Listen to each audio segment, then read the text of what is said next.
What is going on, my broskies? My name is Toadski, back again, here to bring you guys yet another One Piece Treasure Cruise video, and today I want to talk about all of the news that we got in regards to the upcoming New Year's celebration event. Now, we got a lot of news yesterday, didn't really get a lot of opportunity to make a video for you guys.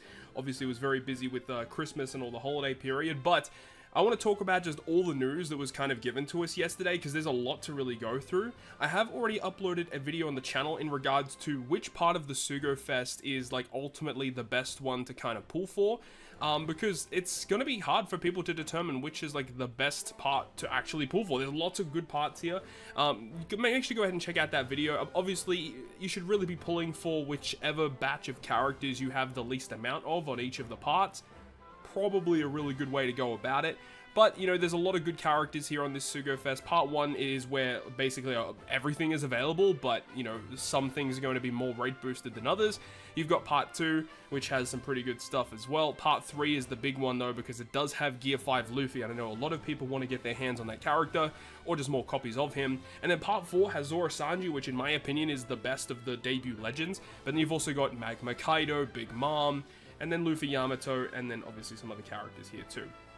There's also some rare recruits. We actually didn't get much of a chance to talk about these characters either. So the first one here is going to be the Toki character, Quick Slasher Cerebral. Quick and Slasher is like kind of like the main theme of this batch. This character's special ability reduces Special Bind and Bind by 6, which is really good. And if the captain is Slasher and you land 3 perfect strikes during the turn, applies minus 15% Slasher resistance to all enemies in the next turn. And then it says after 1 turn applies a minus 15% Slasher resistance to all enemies for 1 turn. So I'm not 100% sure if this works like if you launch the special, you get a clock buff and perfect buff at the same time, and then you hit 3 perfects, and then you get like 15% resistance from the perfect buff, and then 15% resistance from the clock buff, or it's like you hit 3 perfects, then you get the 15%, and then the turn after where you get the 15%, that's when you get the clock buff. I'm not too sure how it actually works exactly, but it seems interesting. Just the utility is the best component here. The resistance is just additional damage, but special bind and bind removal is the key thing, whilst also having the ability to resist special bind, which is very important. And she does have fear resistance, which is nice. So she has inbuilt fear resistance with special bind removal. And then this crewmate ability is crazy. Tapping on this character with a quick or a strength slot, you get plus 50% slasher resistance to all enemies for 1 turn. Okay. Wait, that's bad, because it's actually giving buffs to the opponent. And then it says tapping on this character with a tandem or a Wano slot will apply a minus 15% slasher resistance to all enemies for 1 turn. This is weird. So it means if you tap on this character with a strength or a quick slot, you're actually nerfing your damage. I have no idea why this character has this ability. I'm not too sure. I haven't seen too many people talk about this. This seems very, very odd. Very, very strange ability there. The support effect attaches to Momo, Hiyori, and Oden. And once per quest, if you use the special, you get a 1.3 base attack boost to the character until the next battle. It's a very, very good effect, just giving you additional damage. So that's one of them. The next one here is this brand new Kinemon.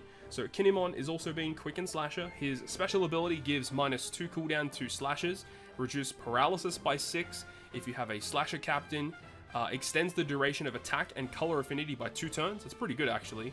And adds 10% attack to Slasher and Free Spirit characters next to Final Tap, which is kind of like what Yamato is aiming to do, buffing the effects of Final Tap, making sure that Final Tap character gets a really big damage increase.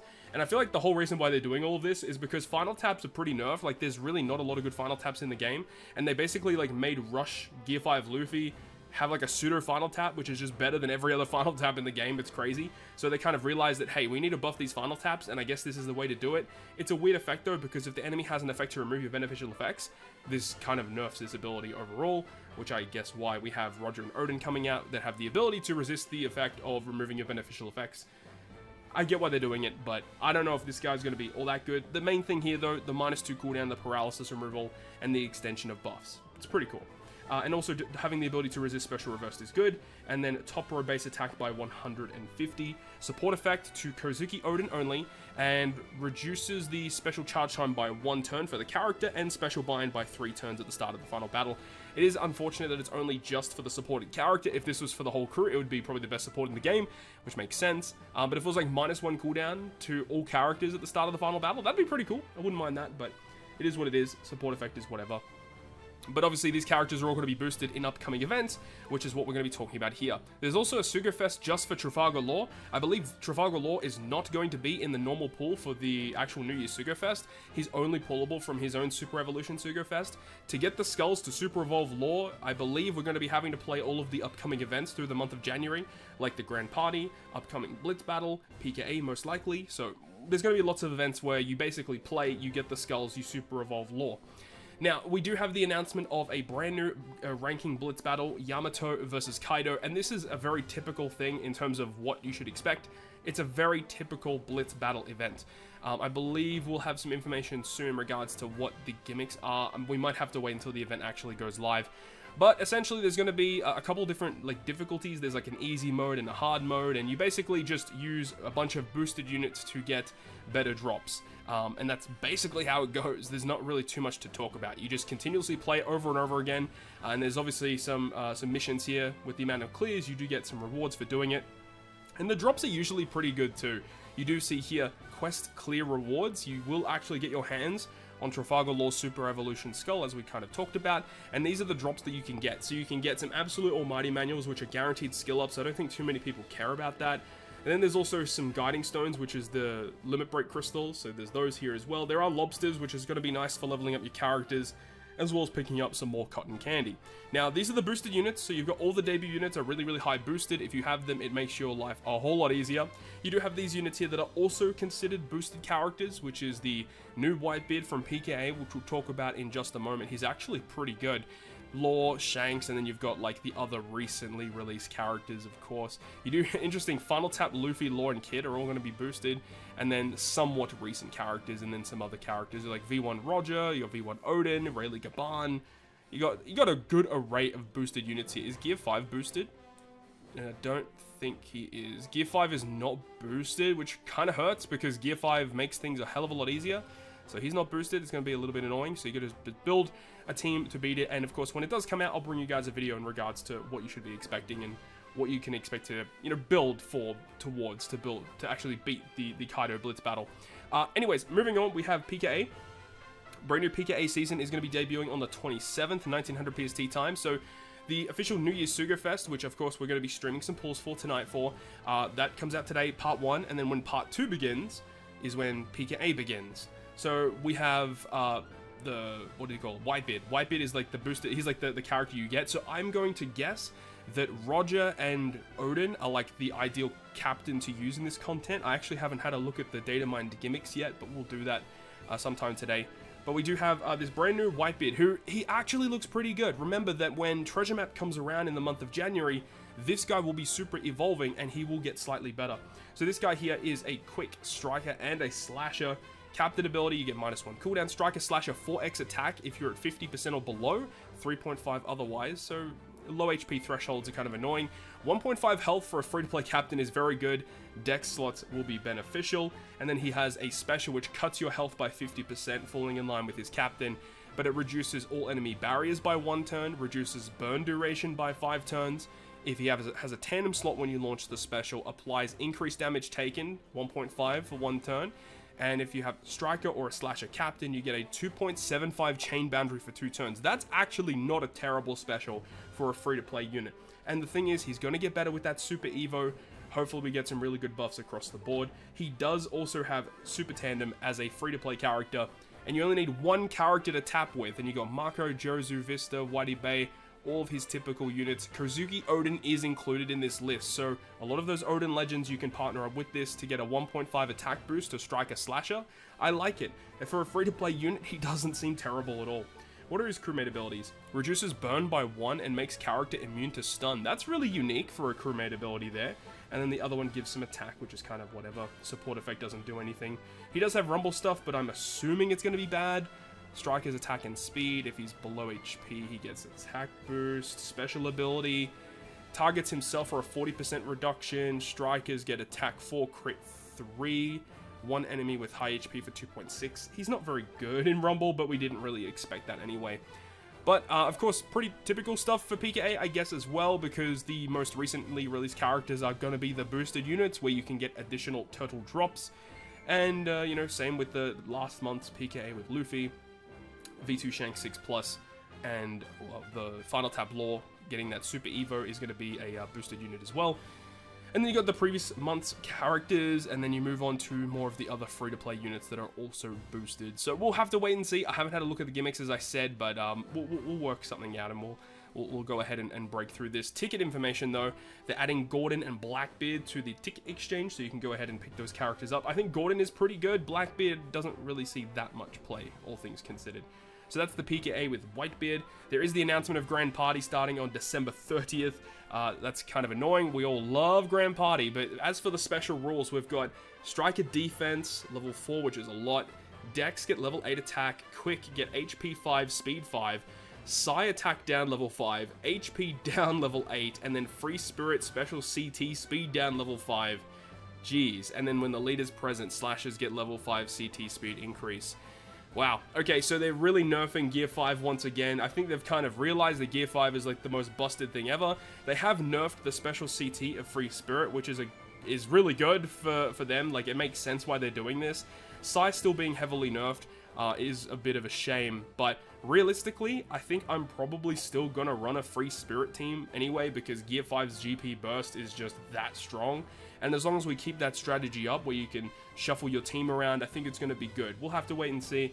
But yeah, Grand Party's coming up on the 30th of December. The announcement of Super Evolution of Law, campaign information in regards to the Wano stuff. There's going to be a lottery, so every day you log in, you can get special rewards. I actually got the extremely lucky one today with 2 gems and 5 manuals. So make sure to keep logging in every day. There's going to be some gems, and only 10 rainbow gems for a login countdown bonus, okay?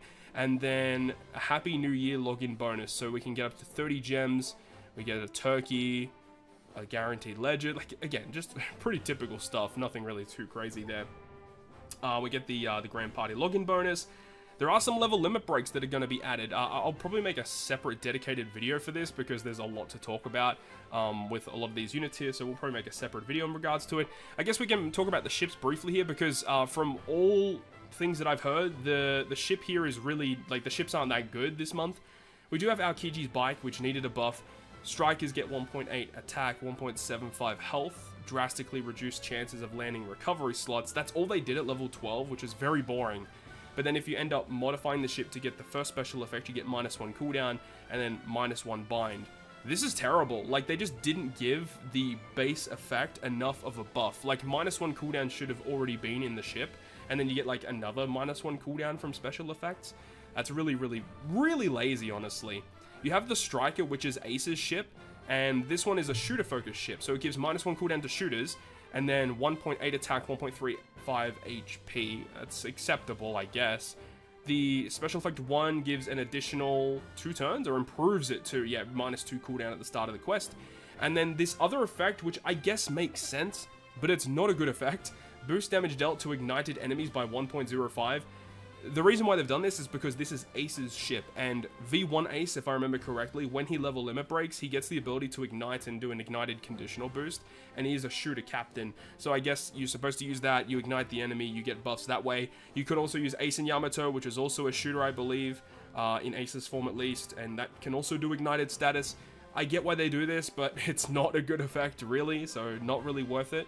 And then you have the Mr. Luffy, which is the Bato ship.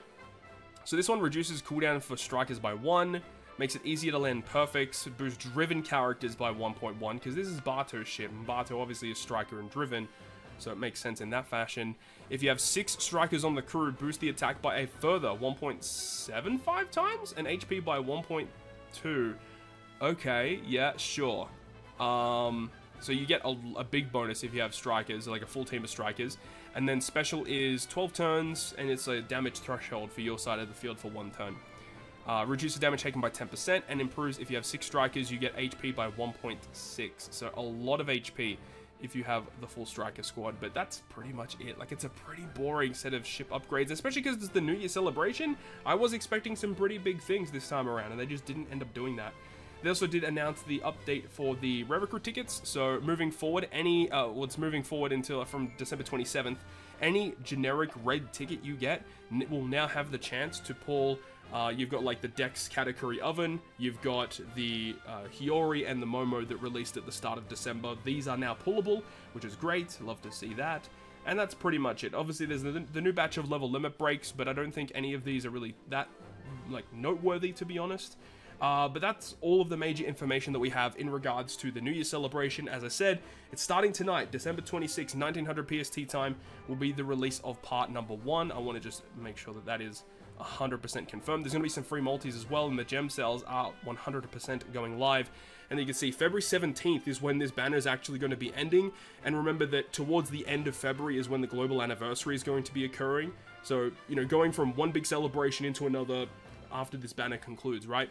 So December 26th is tonight. Part 1 will debut. Part 2 is the day after. 2 days for Part 3, and then you have to wait another 2 days for Part 4. So it's kind of annoying they have to wait so long for Part 4 to drop, because Part 4 is an interesting one with Zora and Sanji, of course. But that's pretty much it, guys.